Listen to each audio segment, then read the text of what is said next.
जीतन राम मांझी जी का जो बयान है वह स्वीकार करने वाली बयान है। वह भारतीय संविधान को जिस तरह से तार करके आदर्श आचार संहिता का उल्लंघन करके और जिस तरह से ब्यूरोक्रेट्स का अपने अनुराग और सिस्टम को अपने अनुरूप हाईजैक करके यह चुनाव जीता गया है, यह उसकी एक स्वीकार करने वाली बात है।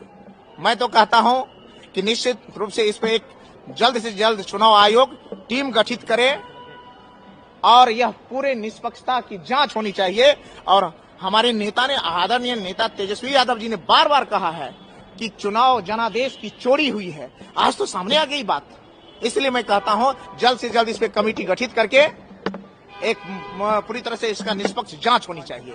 सर, हिजाब पे विवाद हो रहा है कि नीतीश कुमार ने जिस तरीके से हिजाब हटाया उसके बाद कई विवाद नहीं सर, ये तो मैं कहता हूं कि आदरणीय राष्ट्रपति महोदय से कि नीतीश कुमार जी की मानसिक स्थिति की जांच करवाए, मेडिकल टीम का गठन हो। मां बहनों का अपमान, कभी सदन में अपमान, कभी रोड पे अपमान, कभी क्या भैया, एक नहीं, आप लोगों के पास भी हजारों सबूत हैं उनके पड़े हुए हैं। और हम लोग इस तरह से बेतुके मुख्यमंत्री को झेलना बहुत कठिन है।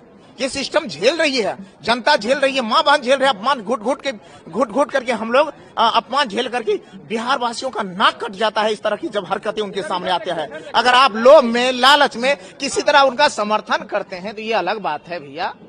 जाति, धर्म, मजहब से अगर आप लोग भेदभाव और चश्मा हटा करके देखें तो आपको लगेगा यह बया इस तरह के गतिविधि बहुत शर्मनाक है, शर्मनिंदा से भरा हुआ है और बाहर में पूरे देश में हमारा और विदेशों में हमारा नाक कटता है। इसलिए नीतीश कुमार जी से मैंने पहले ही आग्रह किया हूं कि माननीय मुख्यमंत्री नीतीश कुमार जी, आप जल्द से जल्द मुस्लिम भाई बहनों से, मुस्लिम बहनों, माता और बहनों से आप माफी मांगिए, नहीं तो राष्ट्रीय जनता दल चुप नहीं रहेगा और आपका पुतला तो हम लोग भूकेंगे ही भूकेंगे। और साथ ही साथ आपको कहते हैं कि इस तरह से आपको नैतिकता के आधार पर आपको त्याग पत्र देना चाहिए। बार बार आप मां बहनों